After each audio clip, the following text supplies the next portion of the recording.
What if the only thing standing between you and the wildest adventure of your life was the old story you're still telling yourself? That you have to be good enough, fast enough, or ready enough to start. Today, we're calling out that lie, my friend, and tearing it down because the truth is, bold lives aren't built by waiting.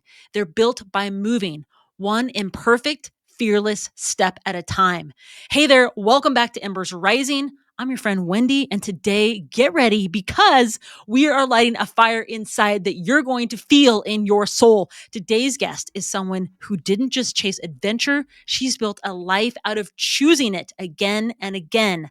Audrée Lafrenière is an ultra endurance athlete, trailblazer, adventure guide, coach, YouTube creator, and a powerful leader for women ready to live bolder lives. Her story isn't about being the fastest, it's about refusing to quit when the mountains get steep and daring to believe you belong even when no one hands you a map. At just 22, Audrey left her hometown in Quebec, moved west to the wild mountains of British Columbia, chasing something bigger than fear. And since then, she's built an incredible adventure story. Qualified for and finished the Boston Marathon on her 29th birthday, won her first 100-mile race at the fierce Quebec Mega Trail, conquered the brutal TDS course, 145 kilometers, my friend, of steep technical trail across the French Alps, battled through the legendary UTMB, 170 kilometers circling Mont Blanc, the tallest peak in Western Europe, running through the French, Italian, and Swiss Alps, endured the high heat and altitude of the High Lonesome 100 in Colorado, fastbacked across the Pyrenees mountains during a 7-day 220-kilometer stage race, and turned multi-day adventures like the Wicklow Way in Ireland into pure fastpacking magic. And most recently, came in 13th place in the Desert Rats 100K ultra race, chasing a Western States golden ticket and stones for another UTMB. But Audrey's journey isn't just about race results, it's about using courage as a compass. Today, she's leading women and couples adventure trips, coaching others to crush the imposter syndrome and take on their dreams of their lives, and sharing every real, gritty, breathtaking moment with the world on her and her partner, Jeff Pelletier's YouTube channel, inspiring a global community to rise higher. This isn't just an episode about running, my friend. This is about what happens when you say yes to the hard, beautiful wildlife calling inside you. This is about daring greatly, even when nobody's cheering you on. So grab your spirit, grab your courage, and maybe a notebook, my friend, because today we're not just talking about chasing dreams, we're living them. Let's get into it.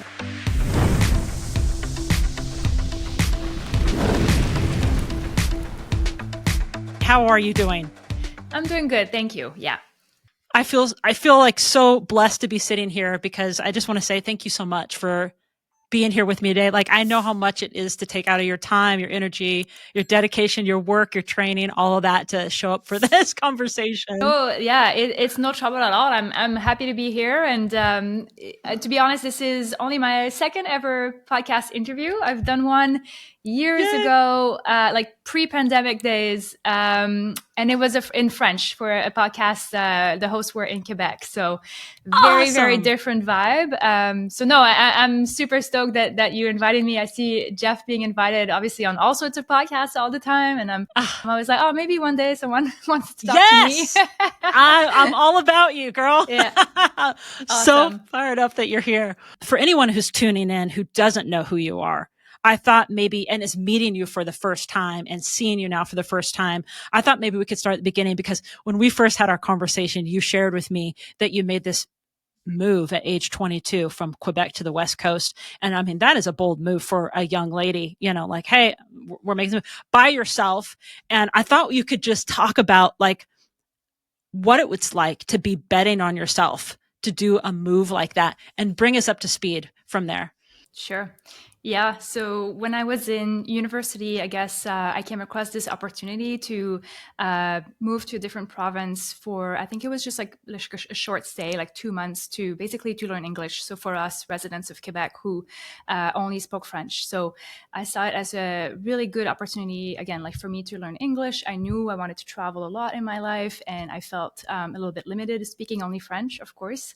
So I had like a decent knowledge of English just from, learning learning in school and in books, of course, but my conversational English was very limited. So I thought, well, this is it. Like, this is my chance to go and get better and try it. And of course, I could have gone to Nova Scotia or Ontario, but I was like, no. If I'm going to go somewhere, I want to go as far away as possible. So opposite end of the country, right? 5-hour flight to go to British Columbia. And I'd always heard how beautiful Vancouver was, but yeah, I had never been on a plane, let alone by myself. And I mean, I was 22. I was an adult by all means. Wow. I wasn't, a child anymore. But it felt a little bit daunting, but mostly very exciting. That's so cool. Yeah, so I came and I went through with the program. It was amazing. And in this short time that I was here, I really fell in love with the place and I wanted to stay longer. So that summer, I ended up finding a part-time job so that I can stay a little bit longer. The homestay family that was hosting me, they agreed to keep me longer as well, which was fantastic. They were lovely people.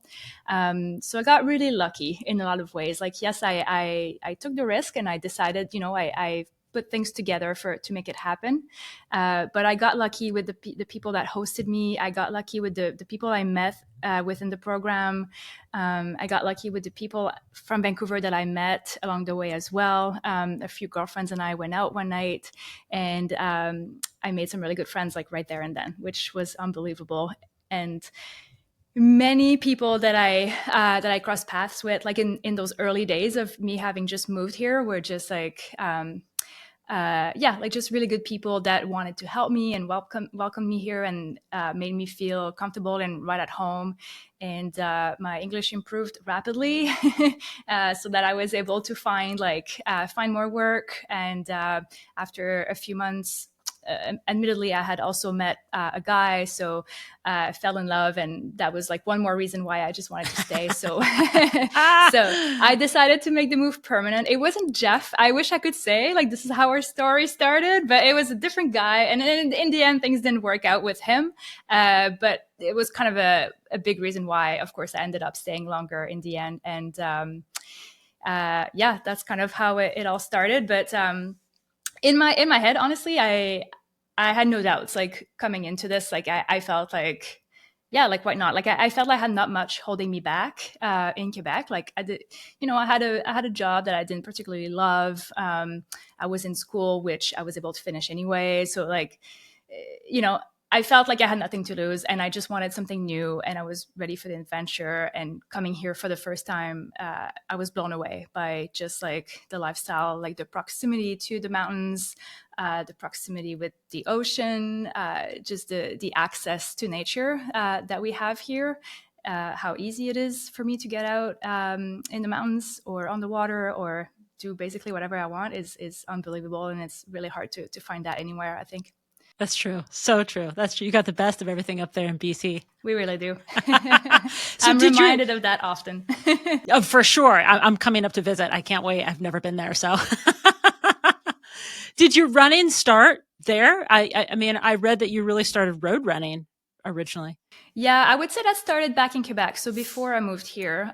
So in my late teens, I picked up running really just as a hobby, as a way to let off steam, that sort of thing, without much ambition, to be honest. But I did right away, like I was attracted right away to long distances, like endurance stuff. So my very first race, like official race, was a half marathon. Like I skipped everything else. A friend convinced me to sign up for a hypothermic half, which in Montreal, when we say hypothermic, it means it's actually really cold. Like it was a really cold winter day in February, and I went there like not knowing what to expect at all, but I had trained a little bit for it, so I felt pretty confident. And yeah, like I ran like a fairly slow time, like I ran a 2-hour half marathon, and my excuse, of course, is we were running over ice. Oh my really gosh. poor footing, but that just kind of lit a fire under me that I was like, okay, I think I can do like way better than this. A, with a little bit more training, and B, with spring conditions. Hopefully we're on pavement, not on ice. And so sure enough, I signed up for another one and really enjoyed it. And by the time I moved to Vancouver, I had done, like a few road halves. And then I had tried some 5Ks because my local hometown had some 5Ks weekly in the summer, which were super fun. And a couple 10Ks here and there that I had done as training races for half marathons. But I had never gone further than that. It wasn't until I was in Vancouver that I tried my first full marathon, and then I started obsessing with Boston and wanted to qualify. So then I went down that road. I qualified for the Boston Marathon in Eugene, Oregon, actually. Wow. It's a really fast course. It's flat. If I recall, it's even maybe a net downhill. Oh, wow. Yeah, so a very fast course. If you ever want a BQ, that's a good place to go. Okay, it's good note. Yeah. And from me in Vancouver, it wasn't too far of a road trip, but I remember my dad made the trip from Quebec to BC. He came over for a week, and we did the road trip together to drive down to Eugene. So that was a really cool experience. I got my BQ there, and so the following year, I went and ran Boston, and again, so lucky. It fell on my 29th birthday. That's what I read. It was on your birthday. Yeah. That's so cool. So it just made it so special. I mean, you go to Boston, you're one in thousands. Nobody cares. You just really blend into the crowds and everything. But for me, it just felt like a really special day. Like it was, my birthday. And I kind of said, I'd like to run Boston before I turned 30, like that whole thing. Wow. It made it extra special. And then that time my mom came down with me to support. And that was just like a really cool experience. But in the meantime, while I was training for Boston, I was starting to dabble into trails because I met people who ran we had a series called 5 Peaks here, which are like local trail races, mostly like in urban parks and things like that. So very accessible for beginner trail runners like I was at the time, and I enjoyed those a lot. And I started to hear about ultramarathons and things like that. So already as I was preparing for Boston, I was thinking, okay, next I want to do an ultramarathon. Like there was this local 50K in Squamish that I had heard of. And I was like, that's the next thing I want to do for sure. So already that was in my mind. Yeah. Wow. That's so awesome. Yeah. That's so awesome. Oh my gosh. So what a journey going from, so you did Boston though. You finished Boston. Yeah. Finished Boston. Yeah.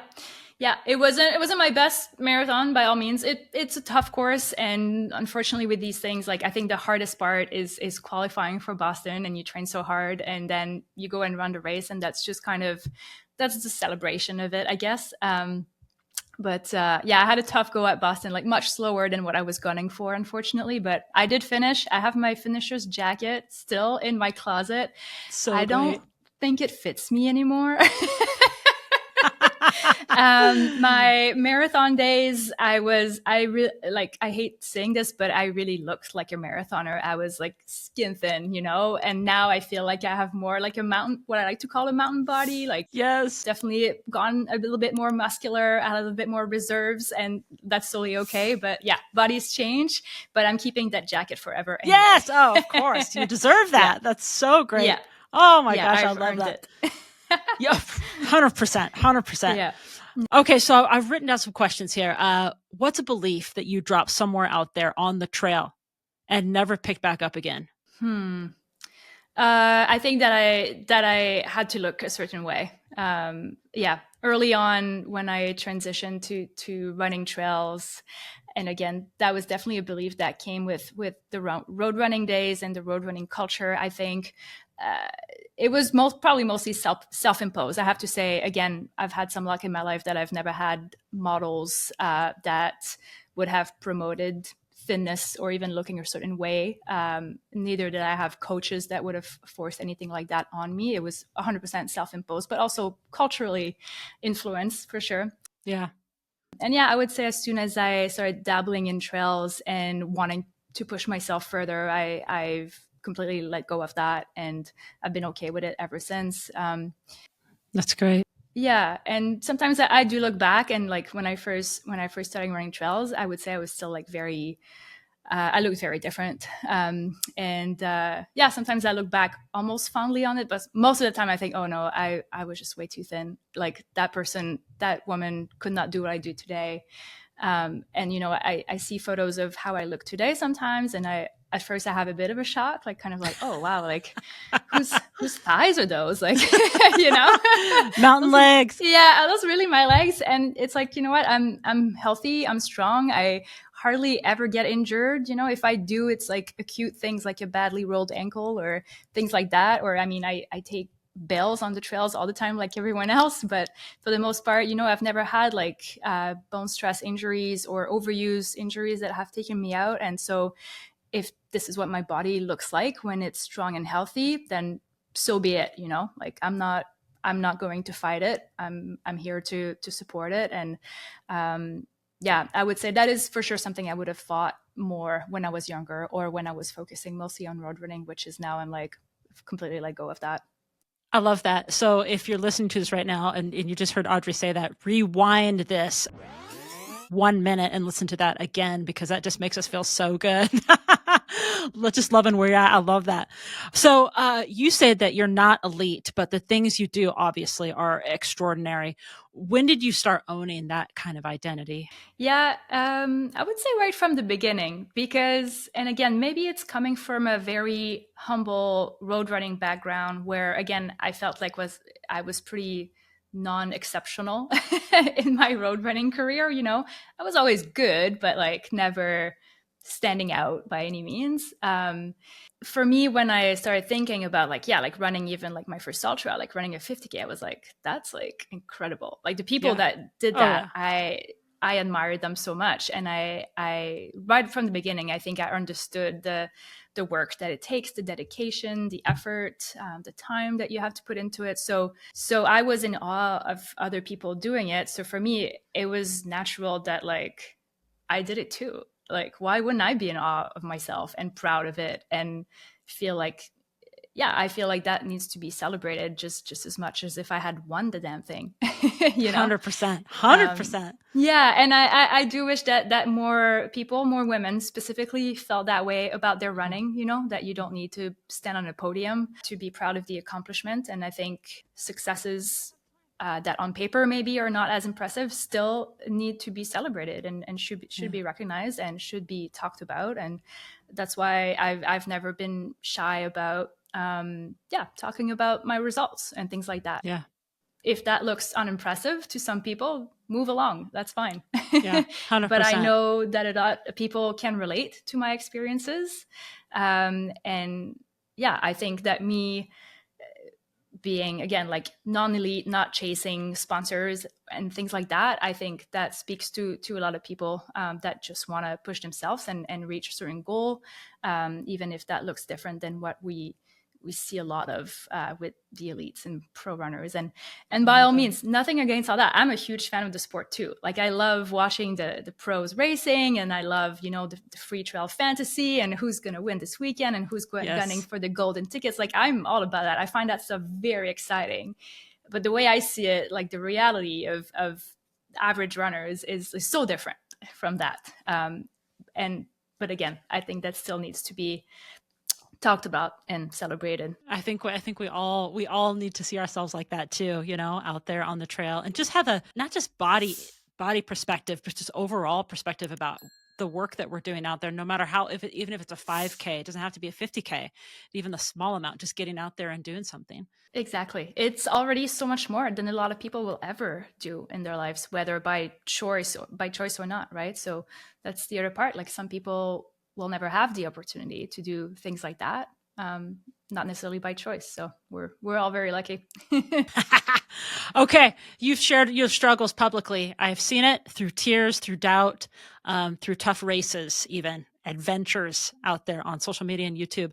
What has that openness really, I guess, taught you about yourself and the community around you? Well, about myself, and again, that's always humbling, but about myself, that I'm human and not invincible. And sometimes even I feel like I'm on top of the world and nothing can stop me. And unfortunately, that's not true. So yeah, sometimes it's always humbling, right? Having to pull out of a race due to injury, or having to push through and finish a race, even if that's not the day you wanted, and things like that, right? Things go bad for Totally. everybody. Yeah, completely. So it has taught me that, and it also have it's taught me to sometimes let go of some things that you can control, and do your best regardless.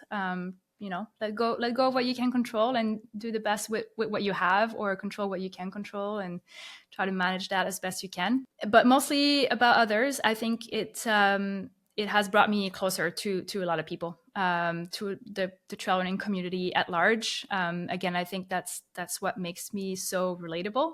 Right? If I only showed like that everything goes so well all of the time, like who can relate to that? Yes. Probably no one. Yeah, and I do find it hard to. In fact, sometimes I wish I was showing more of that. It's difficult, of course, on social media to always show the full picture. I try to as much as possible, but it's always so much easier to share the good news, right? The wins and the celebrations and the accomplishments. A good example of that early on is when I ran the Quebec Mega Trail. That was my first 100-mile race in Quebec, and I won the race. And when Jeff was cutting together the film, it makes it look like I just breezed through the whole thing. Like, it just makes it look like I was having a good time the entire day, and I had no low moments and whatnot. But the reality is that I just was not filming for like 10 hours because I was deep in the pain cave, and I was struggling, and nothing was going right, and I felt like it would never end. And I was like, what am I even doing? So I never pulled out the camera in those moments because, again, I was a rookie in documenting our races. And so there's this big gap in the film where it's like we go from like mile 100 to like, to kilometer 100 to kilometer 160. Oh my gosh. And then in between, I barely filmed anything. And Jeff's Wow. like, what happened during those 60 kilometers? And I'm like, well, I wanted to die is what happened. Yeah. And now it's really hard to show that in the film because there's no footage. And so that was a good learning that I need to document a lot more, even when things go poorly. And so I try to share a little more of that in a following film, which was my first DNF at the Eiger 100 a few years later, where I DNF'd because of a foot injury that had flared up. And right from the moment it first started happening during the race, I was like, okay, last thing I want to do right now is pull out the camera and share how I feel and what's going on and send an update. But I know I have to do it to tell the story. And so that Jeff doesn't get mad at me. So that the story makes sense. Wow. But yeah, I think that film resonated so much with a lot of people that have been there.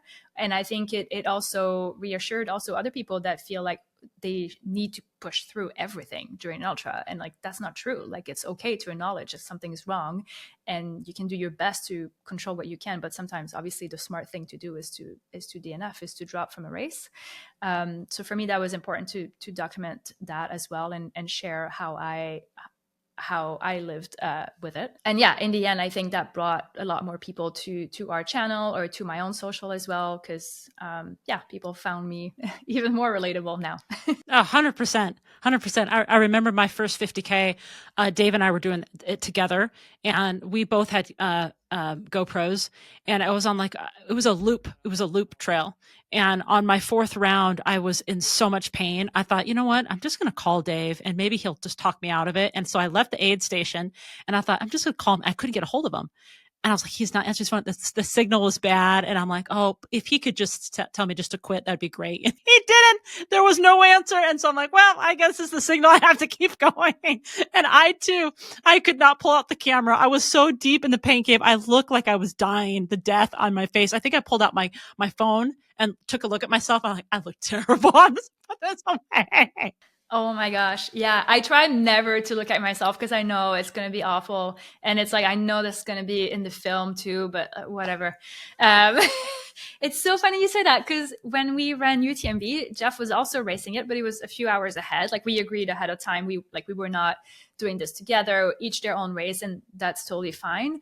But I wanted to quit so many times. And I had that same thought. I was like, I need to call Jeff to tell him I'm dropping out. And me too. I didn't want him to talk me out of it. I was just like, I just need to let him know. And then I never made the move to actually call him in the end. And that's probably for the best, because I think if I had called him, it would have been like game over. Right.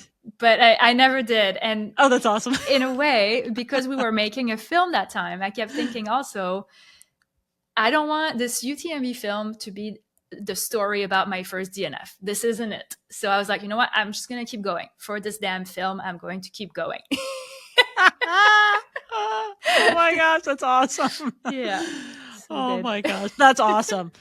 All right, so let's bring this up to speed, because listen, I want to be up to your newest, latest, recent race, Desert Rats 100K. Super inspiring. I mean, talk about strategy, struggle, and spirit is what I called it. When I was writing my notes, I said the triple S's. Over the weekend, I sat and I was like, this is the triple S when I saw Audrey do this. And before we get into the questions, I seriously have to pause and just like celebrate your huge win on that, because, for those who don't know this race, Desert Rats 100K is a massive accomplishment, super fast, super competitive in the desert of Fruita, Colorado.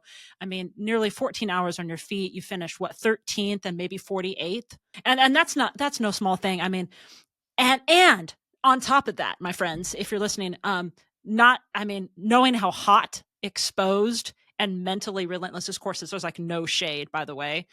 What you pulled off out there is seriously a huge accomplishment. And I was just telling my coach today that that's what I want to do. So next year. So let's dig into this race, because I know people listening are going to want to understand like literally what it really takes to finish something like that and finish strong. Because when you finished, I was like, wow, you actually look pretty good. Obviously, you've learned a lot. You've done a lot of things, right? But first of all, what drew you to do Desert Rats, and why now? Yeah, good question. So historically, I've always done like big mountainous, hard races with so many like technical sections and things like that.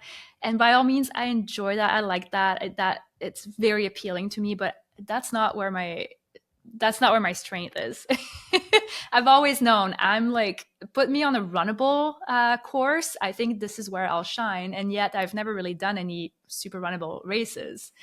So I was like, okay, that's all right. And then, I looked at the elevation profile and what the course and the terrain is like. And I was like, this looks like super runnable. And judging by the finishing times, like a pretty fast race, like comparatively, I ran 100K in Hong Kong in the fall in November. And I was out there for more than 20 hours because it was so technical, so technical. And I'm not fast on that stuff.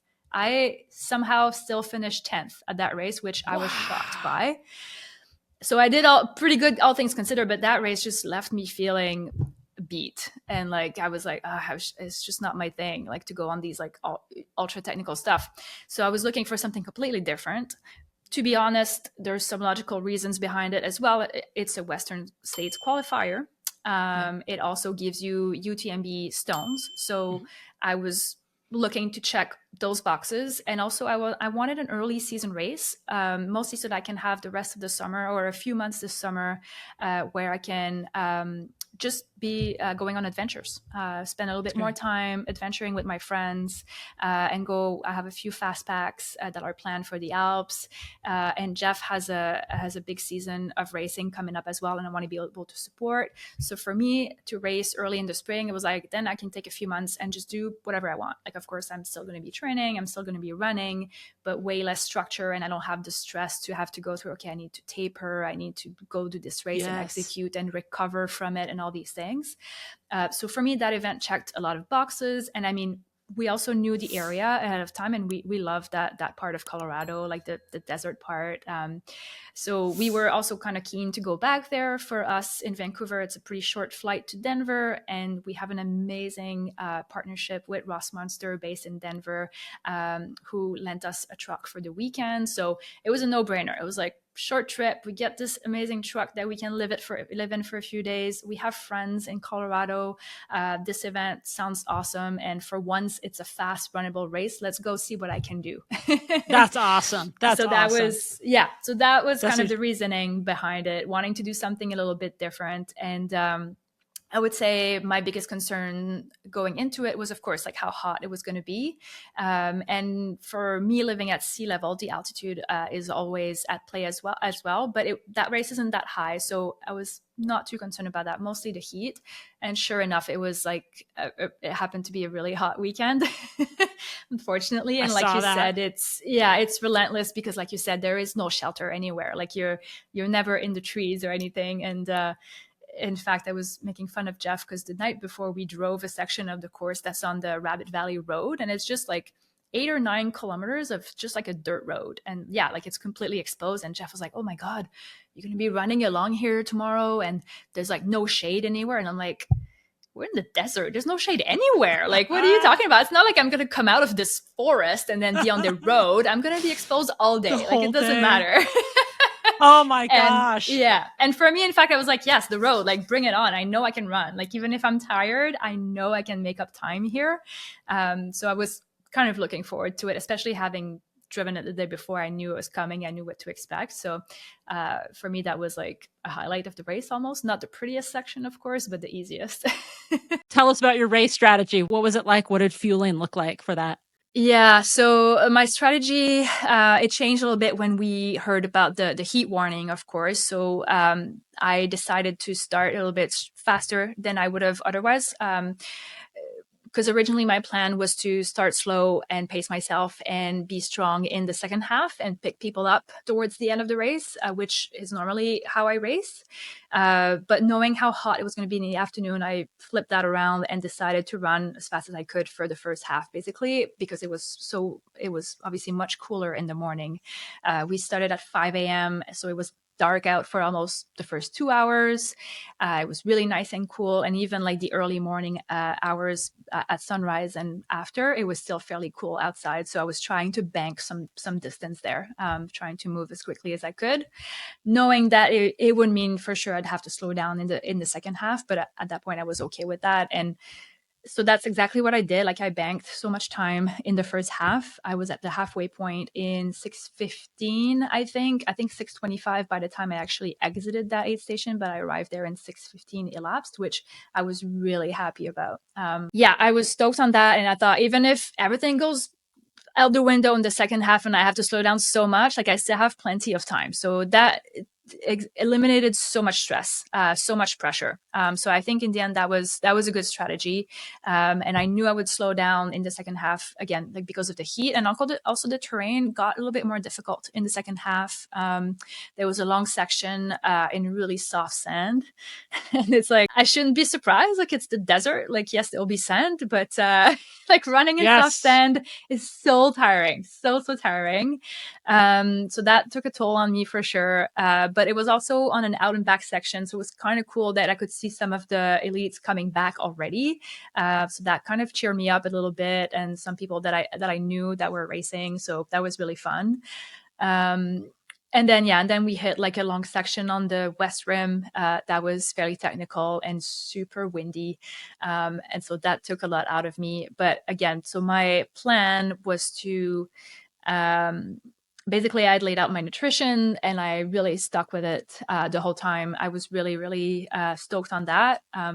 In fact, when I packed my nutrition the weekend before we left, I laid it out on the table, and Jeff was poking fun at me, like, because how much food I had. He said, "It looks like you're packing for like 100 miler." Yeah, Ah, so much food. that's And I'm like, great. "Yeah, you're right. This is probably way too much." But I said, "I'm gonna bring it all anyway, just in case, because then Yes. that way I have options, and I don't want to run out." Right? Yes. I ate it all. I ate Oh, everything. that's awesome. So awesome. I came So home. awesome. I came home with no nutrition. I was like, I ate it all. I don't know where it went, but So great. it's good. Like eating more than you need to is probably a good strategy for high effort, high input, high output races, I think. And it worked out well for me. Like my fueling was solid, my stomach was solid the whole time. I adjusted my hydration, of course, for the heat. I drank more than I probably ever had. But that also worked out really well. Again, I had no issues. I wouldn't say that I had any um, low points that I would have Wow. attributed to fueling or hydration. So that was a big win for me to be able to execute that despite the heat and yeah, despite the challenges of the course.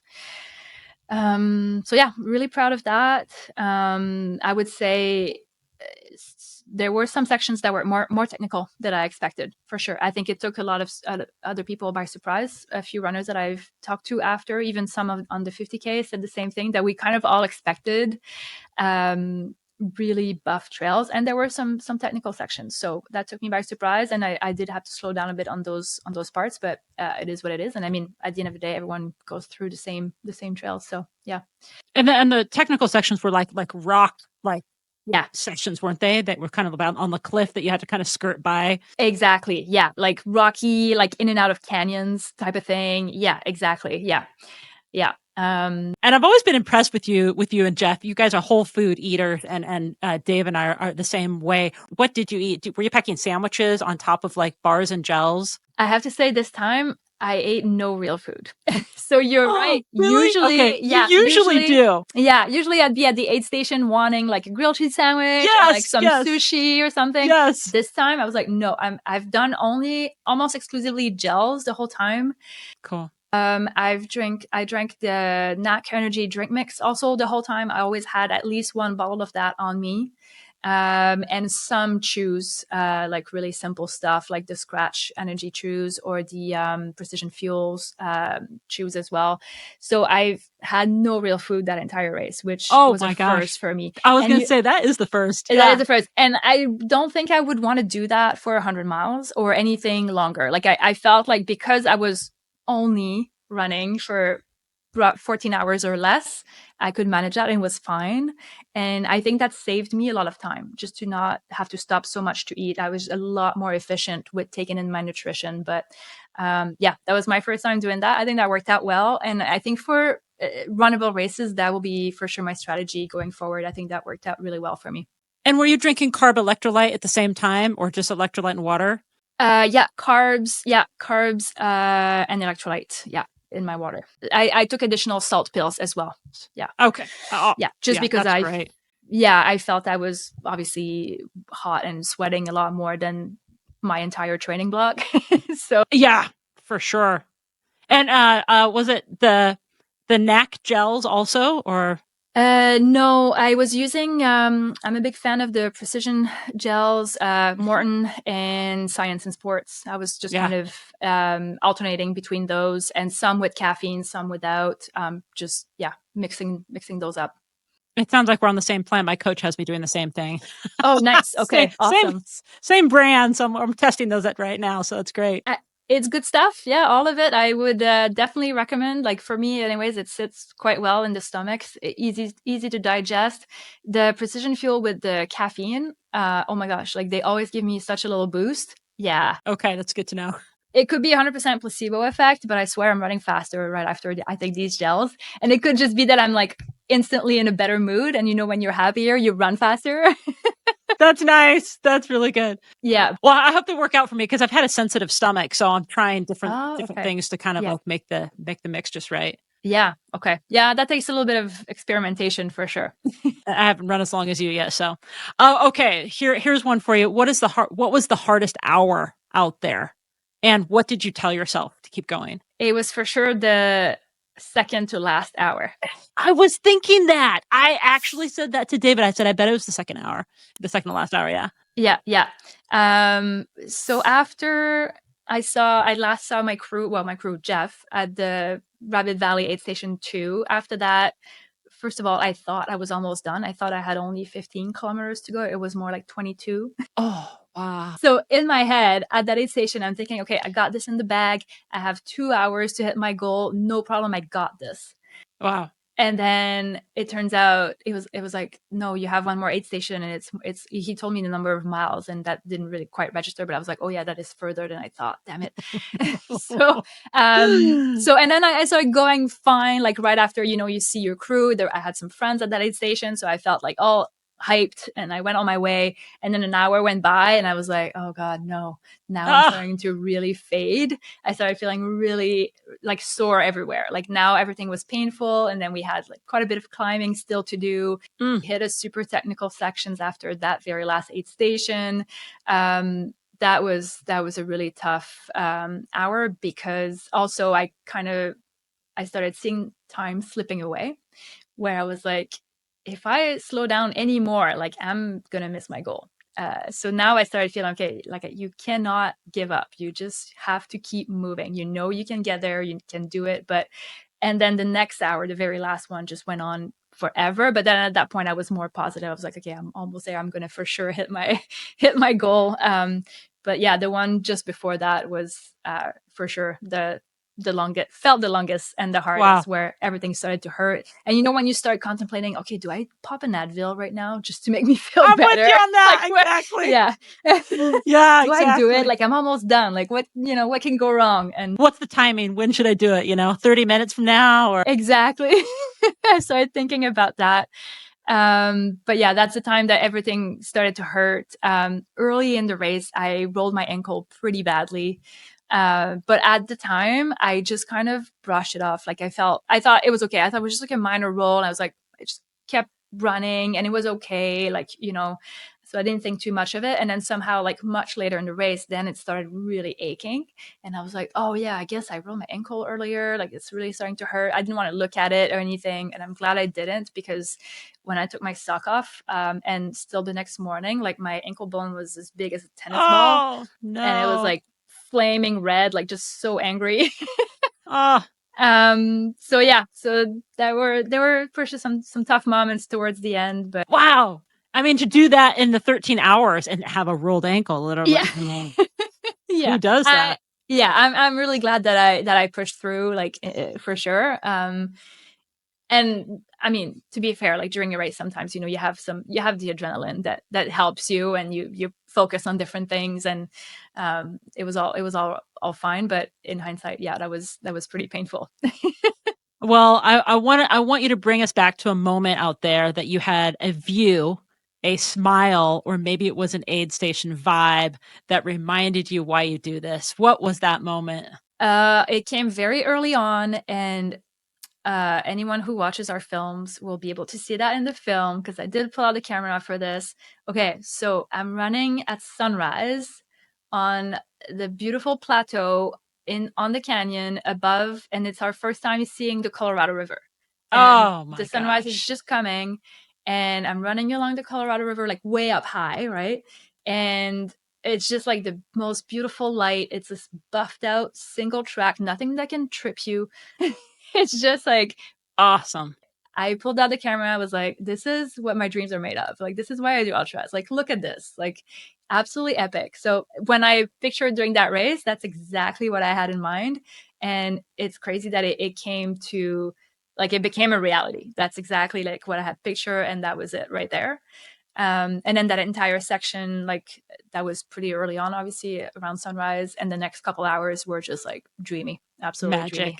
Yeah. Yeah. Just that's like awesome. flowy trails, fast, lots of people around because it's early. So the pack's not spread out yet. Like super fun. You just felt like you're running on fairy dust, 100%. 100%. Yeah. Yeah. Still had that morning caffeine as well in me, Oh yeah.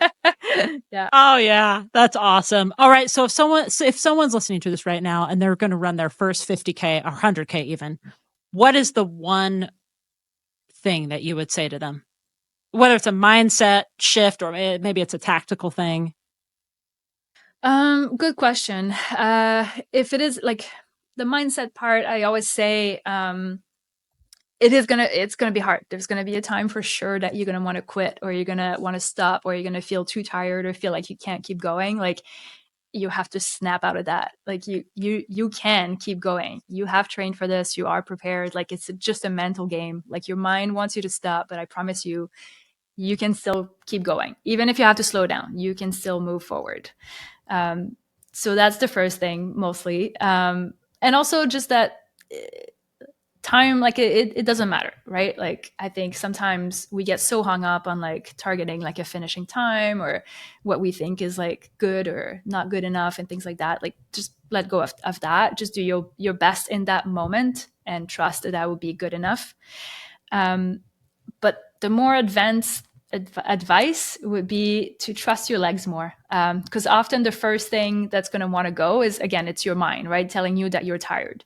And maybe your heart rate's elevated and maybe you're breathing really hard. But probably if you just keep shuffling and not running fast, but shuffling instead of walking, you're probably not going to feel any worse than you do while you're walking. So trust your legs. They're strong. They can keep running. You just have to convince yourself that it's doable and that it doesn't hurt more than power hiking, basically.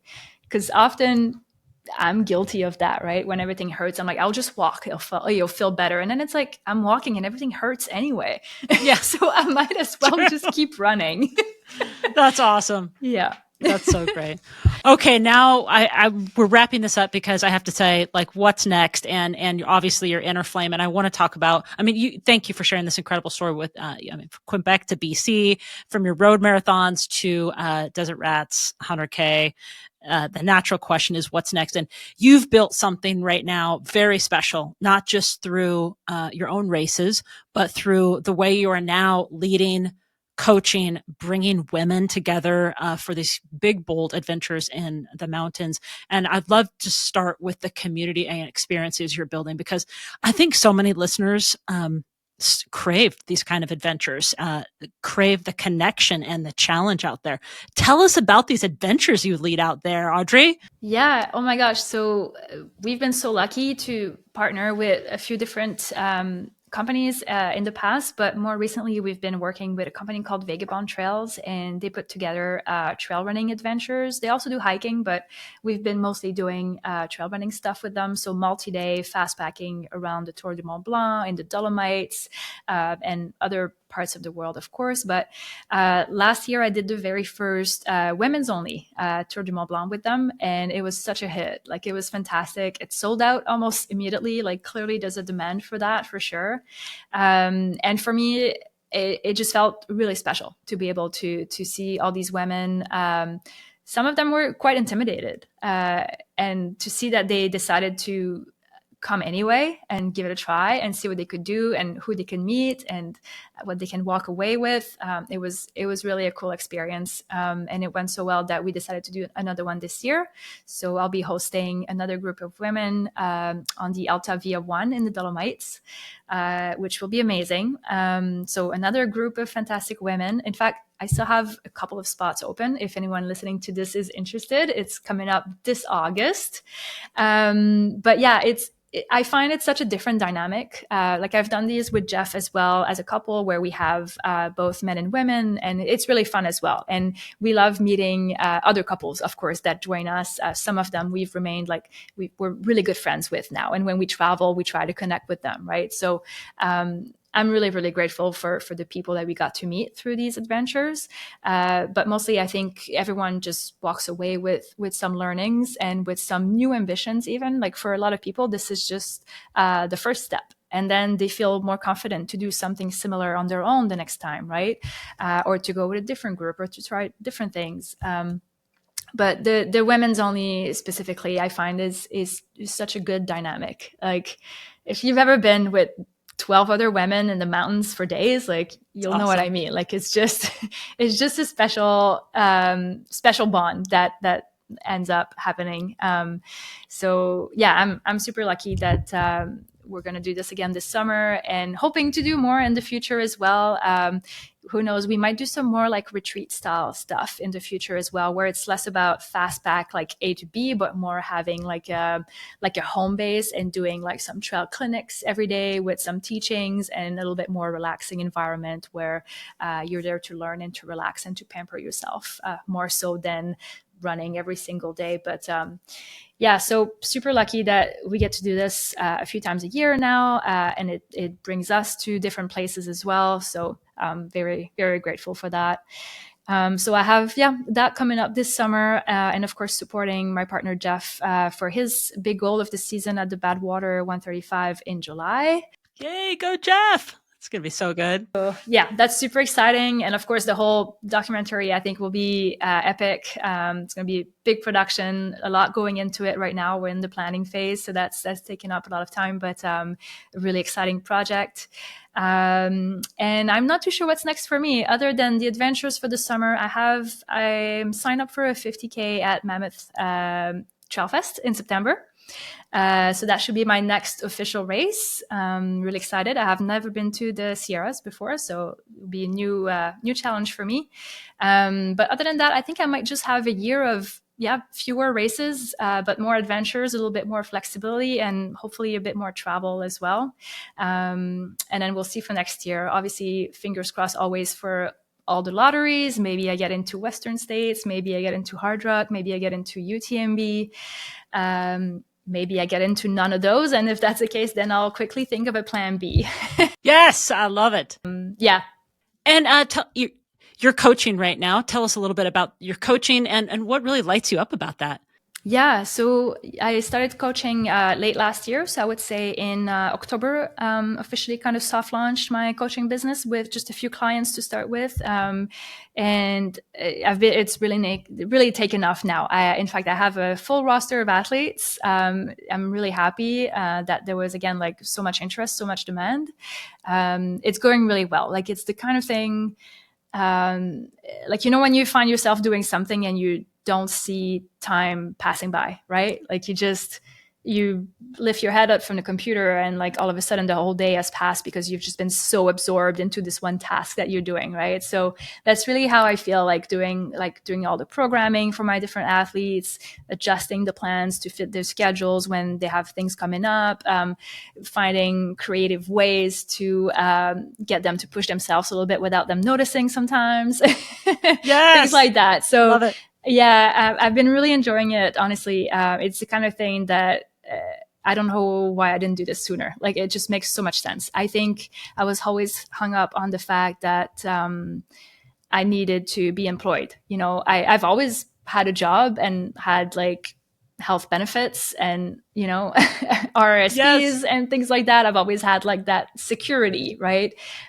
So it was for sure a little bit scary to let go of that and just dive fully into being self-employed and launching the coaching business. But ultimately, the lifestyle that I wanted to have, and with all the side projects that Jeff and I have with YouTube and the traveling and that sort of thing, I just really wanted to have that flexibility and to be my own boss, basically, but also honestly to help other people. I felt like I'm not an elite. I've never been a pro runner, but I feel like I still have so much knowledge, a ton of experience, and I felt I could really help guide other people through their running journey, like no matter what it is that they want to do. It took me a while, but one day, I guess I realized that I was finally confident enough to do that, you know, that I felt I had all the tools to help other people. And honestly, there's no better way to earn a living at the moment. I'm super happy. Yeah, you're living your dream. I love it. Oh my gosh, Audrey. I so support you. Well, I think we're on your wait list for next year, Dave and I. So amazing. We'd love to have you. Yeah. We'll make it happen for sure. I want to make sure that I've got everything in here that we've talked about. The impact. This is a great question. What's the impact you hope to have on the running and adventure fastpacking community? You kind of already answered that, but tell us a little bit.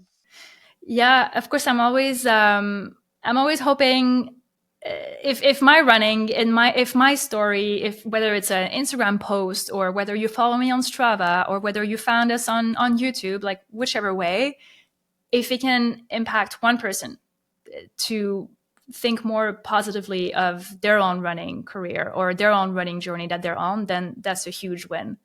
You know, I think the more I put myself out there so that other women and people like me can realize that, yeah, like you too can do this, like, you know, and it's a goal that's achievable. Like, yes, it takes some work, but like, again, like you don't need to be a professional runner to go out and tackle those big races, and more importantly, go on adventure and fastback across the Alps and that kind of thing, right? So I think that's just really it for me. Like, if I can inspire even just one person to adventure more and to seek these opportunities in their lives, then that's a win. But already I have so many people reaching out to me, thanking me, you've inspired me to start doing this, or you've convinced me to start doing that. And thanks for sharing these stories and this and that. And like, there's nothing more validating than that, for sure.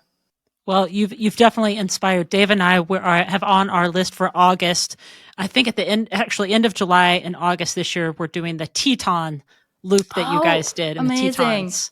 So Okay. we have not done that. That's in our backyard. So I'm going to need some tips. I'm going to have to That is so beautiful. Oh my gosh. So yeah, it's our first time. We've never done it. In fact, a couple of days before we do that, I have a 50K race right outside of that. And then we're going to do that a couple of days later. So I would love it if you could give me some tips on that. 100%. Yes. Let's connect. Cause that was one of our all-time favorites. It's just stunningly beautiful out. We're really looking forward to that. Awesome. I hope you don't run into grizzlies. Me too. Yeah. So I'm going to need some tips on this one. Yeah. Okay. First time. Where can people follow along, find you for coaching for these trips that you're giving, and connect with you? Yeah. So I do have a website, mostly for coaching inquiries. So it's just my name, audreelafrenière.com, no accents. And otherwise, Instagram is where I post the most updates about upcoming trips and where to sign up and things like that. And of course, I post a lot more about my running on there. So my IG handle is also very unoriginal. It's just my name, @Audrée Lafrenière. Love it. Yeah. And I'm also very active on Strava. I love sharing there, and I love seeing what others are doing there as well. So same thing, it's just my whole name there. I'm very active there. I share activities and photos and things like that almost every single day, and that's a fun way for me to connect with other runners from anywhere in the world, which I find fascinating. I will be connecting with you on Strava myself, so watch for me on that one. Will do. Last question: what's one message you'd love our listeners to walk away with today? Okay, the one thing. It's more something that I wish people would stop doing. And I would like the imposter syndrome to not be a thing ever. Like, nobody should feel like they don't, like, I want everyone to feel like they belong, like they can do the things that they want to do, and they shouldn't feel guilty or embarrassed or whatever stops us, right, from attempting these big goals and the things that we want to do.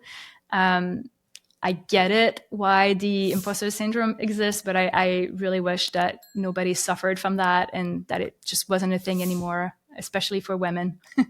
100%. Yeah, I wish more women had the confidence to go after what they want and to talk about it freely as well.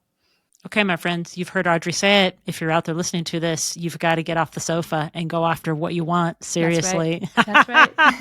Unplug from this podcast right now and go do something incredible, because we're cheering you on, my friend. Definitely. Awesome. Oh, thank you, Audrey. This was so good. My pleasure. That's a wrap on today's episode of Embers Rising. If Audrey's story lit a fire in you, if it reminded you that you don't have to wait for permission, perfect conditions, or some magical moment to go all in on your dreams, take that energy and run with it. Whether it's your first 5K, your first business, your first leap into the unknown, you are more ready than you think. We believe in you. And most importantly, it's time for you to believe in yourself. If this episode moved you, share it with a friend, hit the subscribe button, and join us on Apple Podcasts, Spotify, YouTube, or wherever you're tuning in. And hey, drop us a message, leave us a review, and let us know what you're rising towards next. And remember, keep pushing boundaries, keep chasing big dreams, and as always, keep rising. Aloha.